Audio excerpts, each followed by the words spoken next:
अस्सलाम वालेकुम students, welcome to our physics lab in lecture number 7। आज दोबारा से हम वही प्रैक्टिकल थोड़ा सा रिवाइज करने जा रहे हैं, लेकिन लिटिल बिट डिफरेंट। आज फिर हम दोबारा से पोटेंशियोमीटर को यूज करने जा रहे हैं, लेकिन इस बार हम इंटरनल रेजिस्टेंस फाइंड आउट नहीं करेंगे सेल की, बल्कि हम इस बार सेल की ईएमएफ को फाइंड आउट करेंगे। उसका समहाउ सर्किट बिल्कुल वैसा ही होगा जैसे हमने लास्ट टाइम बनाया था, और आपको मैंने लास्ट प्रैक्टिकल में भी ये बात बताई थी कि पोटेंशियोमीटर का जो सर्किट है वो थोड़ा सा कॉम्प्लेक्स होता है, इसलिए आपने स्टेप बाय स्टेप फॉलो करना है, जैसा कि मैंने आपको कनेक्ट करके दिखाया था सर्किट अपना।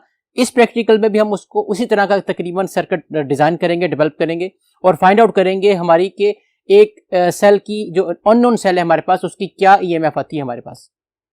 तो आइए देखते हैं कि हमारे पास इस प्रैक्टिकल में हमने कौन कौन सा ऑपरेटर्स यूज करने हैं और इसकी सर्किट डायग्राम कैसी होगी। जैसा कि स्टूडेंट्स आप बोर्ड पे देख सकते हैं, आपको इस प्रैक्टिकल में जो हमने ऑपरेटर्स यूज करना है वो हमारा आपके पास बोर्ड पे शो हो रहा है। इसमें हमारा ऑब्वियसली मेजर जो डिवाइस जो हम यूज करने जा रहे हैं वो हमारे पास पोटेंशियोमीटर है। उसके बाद हम यहाँ पे एक चेंज करने जा रहे हैं। जो हमारे पास लास्ट प्रैक्टिकल में हमने पोटेंशियोमीटर यूज किया था उसके अंदर हमने 2 बैटरीज यूज की थी, और यहाँ पे हम यूज करने जा रहे हैं 3 बैटरीज, क्योंकि हमने एक बैटरी जो है एक सेल की ईएमएफ को फाइंड आउट करना है। और यहाँ पे दूसरा काम हम ये करने जा रहे हैं कि हमने यहाँ पे एक चीज और चेंज किया, वो ये चीज चेंज किया है कि हम यहाँ पे 2 वे की यूज करने जा रहे हैं, और ड्यूरिंग द प्रैक्टिकल मैं आप लोगों को बताऊंगा कि 2 वे की को हम कैसे यूज करेंगे। आइए अब हम अपने प्रैक्टिकल की तरफ चलते हैं और देखते हैं कि मैन्युअली हम इस सर्किट को कैसे डिजाइन कर सकते हैं, कैसे कनेक्ट कर सकते हैं। स्टूडेंट्स, दोबारा हम पोटेंशियोमीटर को यूज करने जा रहे हैं to find out the unknown EMF of a cell. हमने आज इस ऑपरेटर्स को यूज करके ईएमएफ निकालनी है एक सेल की, जबकि एक दूसरे सेल की ईएमएफ हमें पता होगी, हमें मालूम होगी। हम उसकी ईएमएफ कैसे मेजर करते हैं? जैसा कि आप देख सकते हैं हमारे पास यहाँ पे 2 सेल्स पड़े हुए हैं। इनमें से हमें एक सेल की ईएमएफ को फाइंड आउट करना है और दूसरे सेल की ईएमएफ को हम मेजर कर सकते हैं by using this volt meter. उसके लिए हम क्या करेंगे कि हम इस वोल्ट मीटर के इस नेगेटिव और पॉजिटिव टर्मिनल के साथ वायर्स को अटैच करेंगे।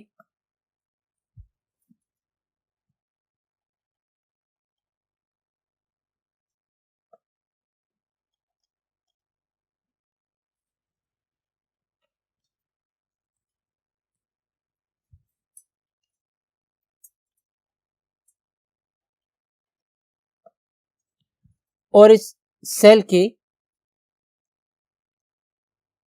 पॉजिटिव टर्मिनल के साथ और नेगेटिव के साथ इन वायर को टच करके रीडिंग मेजर करेंगे कि हमारे पास क्या रीडिंग आती है। It is approximately equal to 1.5 volt, जो वोल्ट मीटर हमें शो कर रहा है।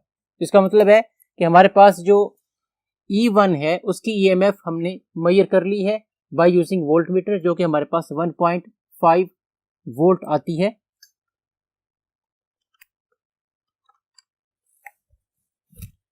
Now we are going to attach our circuit again,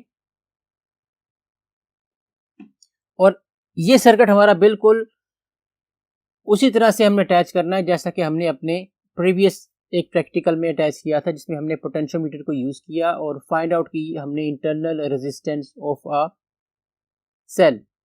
तो उसके लिए हम क्या करेंगे कि सबसे पहले आपने पॉइंट ए पे 3 वायर्स इकट्ठी अटैच कर देनी है।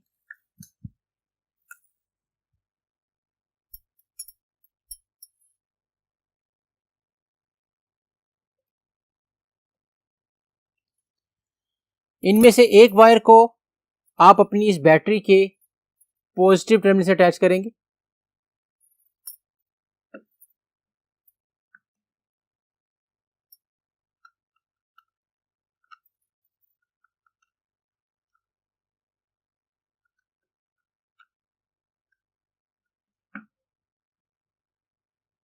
एक वायर को हम इस सेल के पॉजिटिव टर्मिनल से अटैच करेंगे,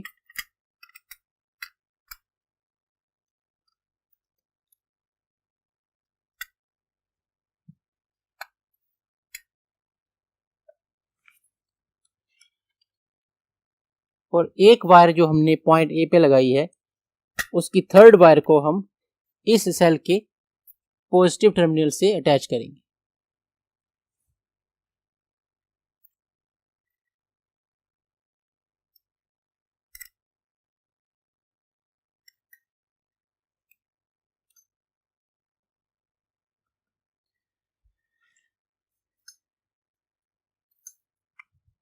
इस बैटरी के नेगेटिव टर्मिनल को अटैच करेंगे हम अपनी इस की के साथ, और याद से इस की पिन को रिमूव कर दें। जैसा कि हम अपने तमाम के तमाम सर्किट अटैच करने से पहले इनको रिमूव किया करते हैं, आप इनको भी रिमूव कर दें। यहाँ पे हमारे पास ये जो हम की यूज़ कर रहे हैं इस वक्त 2 वे की है, इसकी दोनों कीज़ को आप रिमूव कर दें।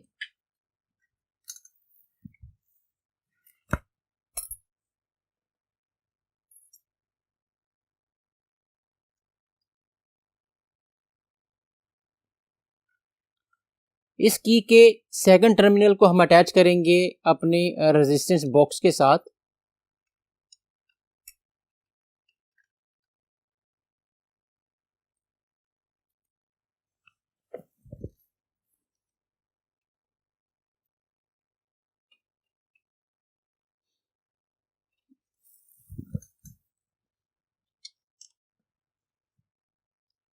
और इस रेजिस्टेंस बॉक्स के सेकंड टर्मिनल को हम अटैच करेंगे पॉइंट बी के साथ।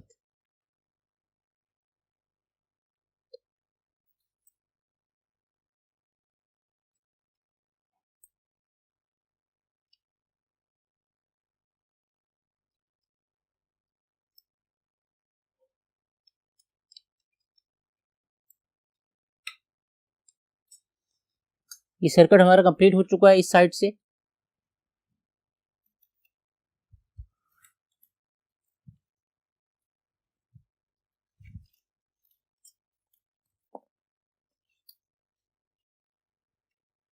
इस बैटरी के नेगेटिव टर्मिनल को हम अटैच करेंगे इस 2 वे की के साथ। 2 वे की के किसी भी एक टर्मिनल के साथ हम अटैच कर सकते हैं इसे। मिडिल वन पे ना करें कि मिडिल वन पे हमने गैल्वेनोमीटर के नेगेटिव टर्मिनल को अटैच करना है।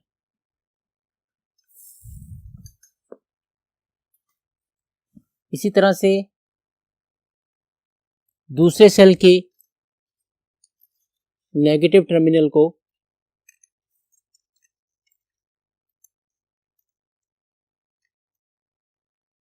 हम अटैच करेंगे इसके की के एक टर्मिनल के साथ।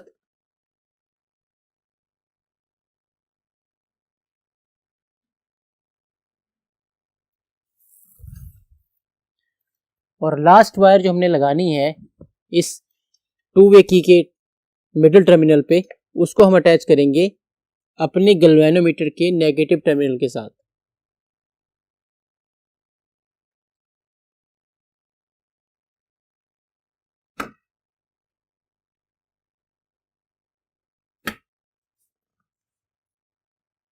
लास्ट में स्टूडेंट्स, जैसा कि आपको पहले भी हमने ये यूज़ किया था पोटेंशियोमीटर, हमने डिस्कस किया था कि हम जोकी को गैल्वेनोमीटर के पॉजिटिव टर्मिनल के साथ अटैच करेंगे, और कोशिश ये करनी है कि आपने इस जोकी की जो वायर है जो आपने अटैच की है उसको थोड़ा सा लंबा रखें, ताकि जब आप स्लाइड कर रहे हो तब आपको प्रॉब्लम ना हो।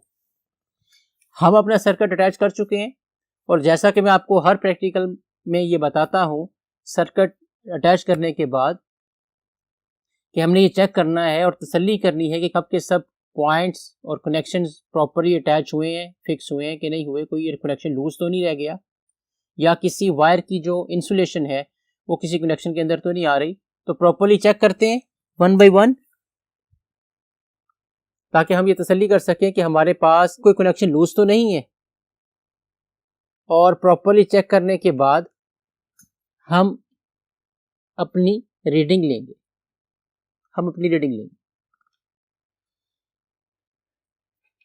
अब हम की को फिक्स करते हैं, और सबसे पहले हम ये चेक करेंगे कि क्या हमारे पास गैल्वेनोमीटर की 2 वे डिफ्लेक्शन शो हो रही है कि नहीं हो रही। मैं यहाँ पे तीनों कीज को ज्वाइन कर रहा हूँ ताकि पूरे सर्किट में से हमारे पास इस वक्त करंट पास कर रहा है। अब मैं इस जोकी को पॉइंट ए पे टच करूंगा और देखूंगा कि मेरे पास गैल्वेनोमीटर पे कहाँ पे डिफ्लेक्शन शो हो रही है। नेक्स्ट पॉइंट बी पे टच करते हैं। स्टूडेंट्स, जैसा कि आपने देखा कि मैंने जब जोकी को पॉइंट ए पे टच किया तो गैल्वेनोमीटर ने मुझे राइट साइड पे डिफ्लेक्शन शो की है, और जब मैंने इसको पॉइंट बी पे टच किया तो उसने मुझे लेफ्ट साइड पे डिफ्लेक्शन शो की है। तो इसका मतलब है कि हमारा कनेक्शन बिल्कुल ठीक है।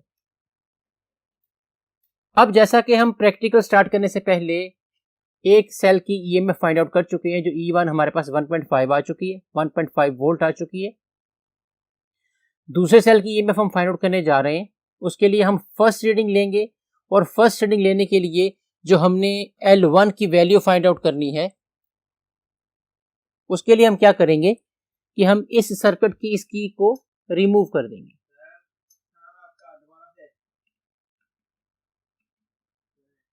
उसके लिए हम क्या करेंगे, उसके लिए हम ये करेंगे कि अपनी इस टू वे की में से इस की को रिमूव कर देंगे, जिससे हमारे पास इस सर्किट में करंट पास होना बंद हो जाएगा।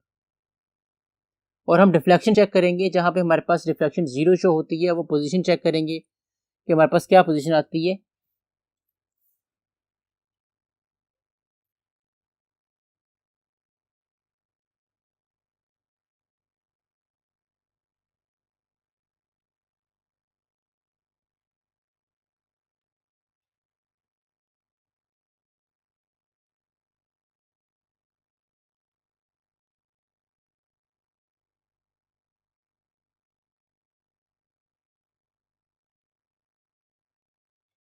स्टूडेंट्स, ये अप्रोक्सीमेटली मेरे पास जो रीडिंग शो हो रही है वो 207 सेंटीमीटर की है, जहां पे मेरे पास डिफ्लेक्शन 0 शो हो रही है।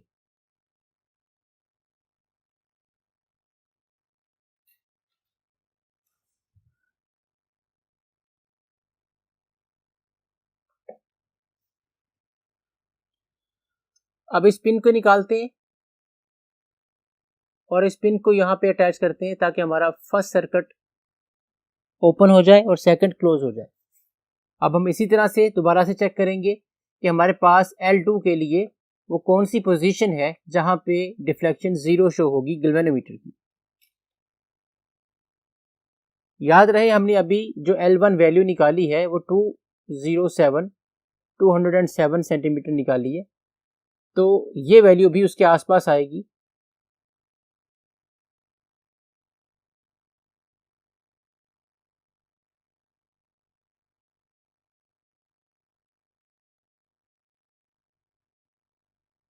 ये वैल्यू हमारे पास अप्रोक्सीमेटली 212 सेंटीमीटर आ रही है। अभी तक हमने रेजिस्टेंस बॉक्स में से कोई वैल्यू नहीं रिमूव की। अगर हम चाहें तो हम फर्स्ट रीडिंग से ही ये कर सकते हैं कि हम अपनी फर्स्ट रीडिंग के लिए ही यहाँ से 2 ओहम की रेजिस्टेंस को रिमूव कर सकते हैं, या हम 0 से भी स्टार्ट कर सकते हैं। अगर हम यहाँ पे 2 ओहम की रेजिस्टेंस को रिमूव करते हैं तो उसके मुताबिक हम ये चेक करते हैं कि हमारे पास रीडिंग क्या आएगी। जबकि अभी 0 ओहम रेजिस्टेंस रिमूव करने के बाद हमारे पास इस वक्त L1 और L2 की जो वैल्यूज आई हैं वो 207 एंड 212 आई। अब मैं यहां से 2 ओम की रेजिस्टेंस को रिमूव कर रहा हूं और देखता हूं कि मेरे पास फर्स्ट सर्किट के लिए 0 डिफ्लेक्शन किस पोजीशन पे शो होगी। अगर आप 2 ओम की रेजिस्टेंस को रिमूव करेंगे तो वैल्यू इंक्रीज करेगी।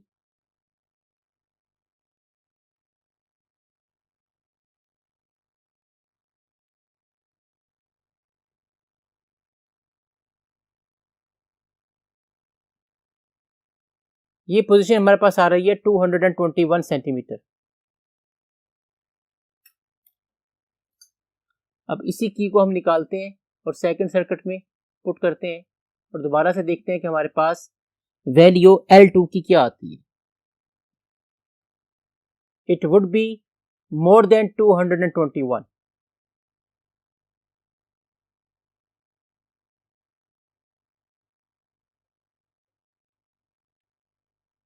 इट्स 225। हमारे पास L2 की वैल्यू 225 आई है।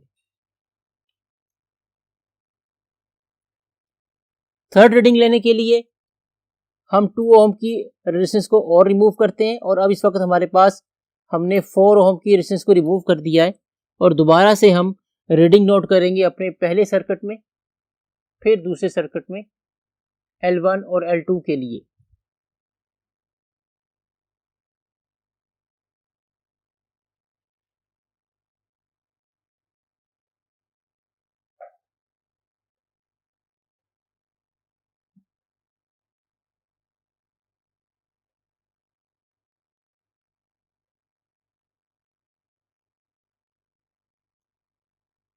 L1 हमारे पास अप्रोक्सीमेटली 233 सेंटीमीटर शो हो रहा है इस पोजीशन के मुताबिक, क्योंकि ये हमारे पास दो वायर्स ऑलरेडी ऐड हो चुकी हैं जो कि हमारे पास 100 + 100 सेंटीमीटर की हैं, और यहाँ पे हम प्लस करेंगे 33 सेंटीमीटर को।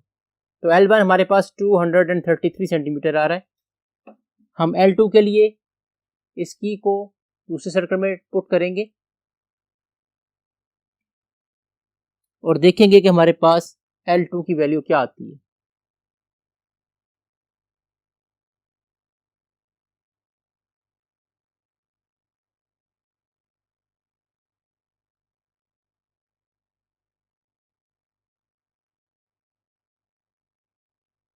which is approximately 238 centimetre. Fourth reading के लिए हम ये कर सकते हैं कि हम 6 ओहम की रेजिस्टेंस को रिमूव कर दें।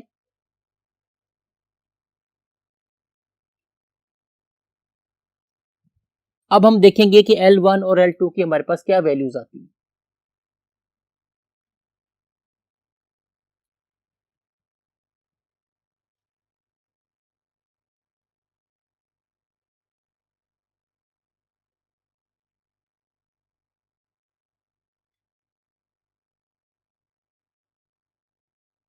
यहां पे हमारे पास L1 की वैल्यू 247 आ रही है। सेकंड सर्किट में हम देखेंगे कि हमारे पास L2 की क्या वैल्यू आती है।